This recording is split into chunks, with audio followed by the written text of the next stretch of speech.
वैदिक पर्सपेक्टिव के इस YouTube चैनल को सब्सक्राइब करें, वीडियो को लाइक व शेयर करें।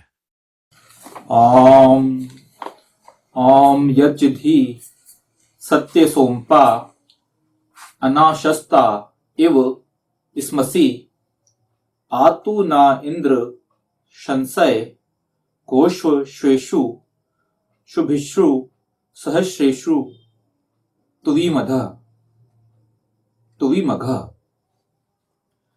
जो कुछ भी हे सत्य सोम का पान करने वाले या पालन करने वाले हम अप्रशस्तों के समान हैं, किंतु भली भांति प्रशंसा करो हमारी, हे इंद्रियों को वश में करने वाले। गायों में, गमनशिलाओं में, भूमियों में, किरणों में, इंद्रियों में, अश्वों में, अश्व पुरुषों में, सहस्रों प्रकाशमानों में, हे प्रभुत धन संपन्न। यहां से ये जो मंत्र है, यहां से इस मंत्र से अब 29वां सूक्त हमारा ऋग्वेद के जो प्रथम मंडल है उसका 29वां सूक्त स्टार्ट हो रहा है। भूमि को मैंने तुम्हें दे दिया, तुम श्रेष्ठ बनो और भूमि का यूज करो। अब आपको भूमि के पीछे नहीं पड़ जाना है। आज की डेट में क्या है, आज की डेट में इंसान जो खेत है या भूमि है, जो प्लॉट है, इसी में अपना पूरा जीवन निकाल देता है कि हमारे पुरखों ने, पूर्वजों ने या हमारे दादा परदादाओं ने 100 करोड़ का खेत खरीदा था और हम 5 भाई अब उस खेत के लिए ही लड़ रहे हैं, क्योंकि हमें उसी पूरा जीवन हमारा उस लड़ाई में निकल गया कि कैसे कैसे हम उस घर को, या पुराना घर था या उस खेत को, कैसे उस जमीन को हम हथियाया, कैसे उसका हम हिस्सा करें, जल्दी करें, पूरा आप जीवन उसी में निकाल देते हैं। तो यही नहीं करना, आपको ये सब चीजों के पीछे नहीं पड़े रहना है, आपको इन सब चीजों का यूज करना है और यूज करके अपने जीवन को अच्छा बनाना है। तो ईशान की यहां पे यही बोला जा रहा है कि इन उपासना का मतलब ये बोला जा रहा है कि भूमि की उपासना या गाय की उपासना का मतलब ये बोला जा रहा है कि आप इनको ही पूरी तरह से इन पे पूरा फोकस ना कर जाए, आप अपना लाइफ में यही फोकस ना कर जाए कि इन्हीं पे ही हमारा पूरा का पूरा फोकस रहना है। आपका फोकस अपनी लाइफ को अच्छा बनाने का है, यह है एक्चुअल में ईशान की उपासना। अगर आप अपनी लाइफ को अच्छा बनाते हैं तो अल्टीमेटली आप वेद पे आसन कर रहे हैं, और वेद पे अगर आप आसन कर रहे हैं तो यही तो ईशान की उपासना हुई, यही तो ईश्वर की उपासना हुई कि ईश्वर क्या चाहता है आपसे। ईश्वर ने सृष्टि क्यों बनाई है? ईश्वर यही चाहता है कि जो मैंने जिन्हें भी बनाया है वो एक अच्छा जीवन जी सके, इसके लिए ईश्वर ने सृष्टि बनाई। और हम अगर एक अच्छा ना जीवन जी के इन सब चीजों में पड़ गए तो फिर आप पाएंगे कि वो एक्चुअल में आप ईश्वर की उपासना नहीं कर रहे, तो फिर ईश्वर की प्रशंसा करना ये नहीं हुआ एक्चुअल में।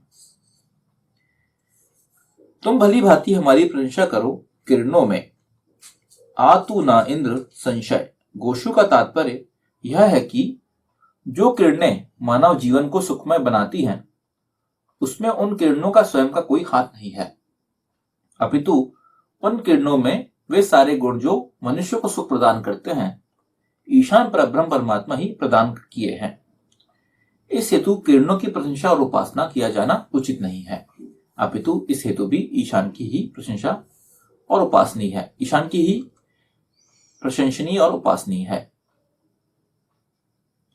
तुम भली भांति हमारी प्रशंसा करो इंद्रियों में, आतु ना इंद्र संशय। गोशु का तात्पर्य यह है कि मनुष्य को प्रदान की गई इंद्रियां तब तक उसके कार्य नहीं आ सकती जब तक वे उसे प्रदान न की जाए। मनुष्य की इंद्रियां कई बार कार्य करना भी बंद कर देती है। व्यक्ति नेत्रांध हो जाते हैं, गूंगे हो जाते हैं, बहरे हो जाते हैं, अपाहिज हो जाते हैं, तब उनकी यही इंद्रियां उनके किसी काम की नहीं रहती। अतः यह मानवों पर ईशान परब्रह्म परमात्मा का असीम अनुग्रह है कि उसने हमें इन इंद्रियों का प्रयोग,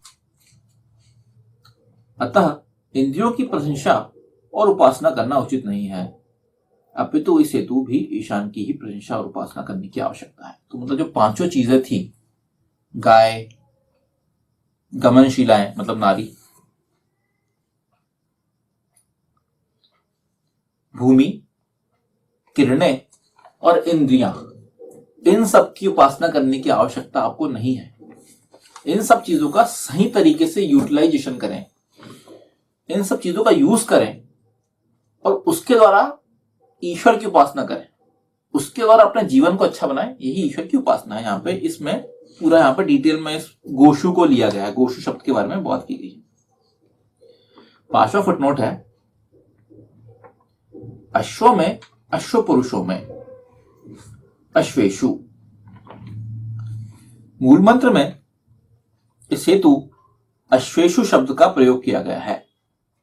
अभिप्रेत है अश्व, आशुवेगी वाहन, और अश्व पुरुष। अश्व, अश्वेशु के दो मतलब यहाँ पे कि अश्व और अश्व पुरुष। अश्व और आशुवेग वाही वाहन मनुष्यों को प्रदान करने में ईशान परब्रह्म परमात्मा का ही अनुग्रह है। पुरुष को अश्व पुरुष की विशेषता प्रदान करना ईशान का ही अनुग्रह है। इस हेतु ईशान का कृतज्ञ और आभारी होना चाहिए। व्यक्ति को यह नहीं भूलना चाहिए कि उसे इतना शक्तिशाली ईशान ने ही बनाया है। तो जो अश्व है, जैसे यहाँ पे दो जंतुओं की बात हो चुकी है इस मंत्र में। यहाँ पे एक तो गाय की भी बात हुई, एक अश्व की भी बात हो गई। तो अश्व की बात यहाँ पे आती है तो कॉन्टेक्स्ट आपको ये लेना चाहिए। अश्व की जब भी बात आ रही है, अश्व का मतलब उसके स्ट्रांग होने से होता है, गतिशील होने से होता है, वेगशील होने से होता है। तो अश्व पुरुष मतलब ऐसा इंसान जो बहुत गतिशील है, स्ट्रांग है, बलवान है। तो देखिए अश्व की विशेषता ये होती, अश्व के माध्यम से आप पहले के टाइम में जब आपको ट्रांजिट करना होता था, एक जगह से दूसरी जगह जाना होता था, तो आप देखेंगे महाराणा प्रताप या हमारे शिवाजी, छत्रपति शिवाजी महाराज, ये जो थे ये सब अश्व का यूज करते थे। सारी सेनाओं में अश्व का यूज किया जाता था। क्यों? क्योंकि वो तेज होता था, स्ट्रांग होता था। तो ईशान ने जो ये सब आपके अंदर जो कैपेबिलिटी दी है तेजी की या स्ट्रांग बनने की, इसके लिए भी हमें ईशान का ही कृतज्ञ होना चाहिए।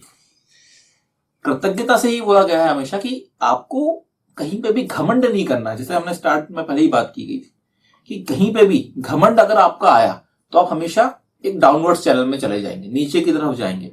और जितना आप कृतज्ञ होंगे, जितना डाउन टू अर्थ होंगे, उतनी आप ऊपर की तरफ जाएंगे। यहाँ पे बहुत क्लियरली इस चीज को, इस इक्वेशन को यहाँ पे बता दिया गया है। इसलिए आपको बोला गया कि ईशान के लिए कृतज्ञ हो। मतलब क्या? आप हमेशा झुके हुए हो ईशान के सामने। अगर आप में कहीं पे भी अहंकार आ गया, क्योंकि क्या होता है, अगर आप इंद्र बन गए, आप अपने आप पे कंट्रोल कर पा रहे हैं, आप स्ट्रॉन्ग पावरफुल भी बन जाएंगे इंद्र होने के साथ साथ। अब जैसे आप इसको एग्जांपल के तौर पे आप समझ सकते हैं, रावण को देखिए आप। रावण भगवान शिव का बहुत बड़ा भक्त था। मतलब कैसे भक्त था? उसके पास वो शक्तियां थी क्योंकि उसने शक्तियां अर्जित किया था। तो स्ट्रांग तो बहुत ज्यादा था रावण। लेकिन जब स्ट्रांग इंसान होता है तो उसके अंदर एक अहंकार आ जाता है। और जहां पे वो अहंकार आया, रावण के बारे में बोला जाता है कि वो वेदों का ज्ञाता था। अब वेदों का ज्ञाता था मतलब ये सब वेद मंत्र पढ़ा होगा उसने। वेदों का ज्ञाता मतलब वेद पे आसन करने वाला था वो। तो सब कुछ सही था रावण के साथ। लेकिन प्रॉब्लम क्या होती है, जहां पे भी आपका अहंकार आ जाता है तो आप क्या करते हैं, फिर वेद की ज्ञाता होने के बाद भी आप चाहेंगे कि आप धीरे धीरे नीचे की तरफ जाने लगते हैं। वही आप कृतज्ञ हैं। भगवान राम कृतज्ञ थे, हर चीज के प्रति कृतज्ञ थे।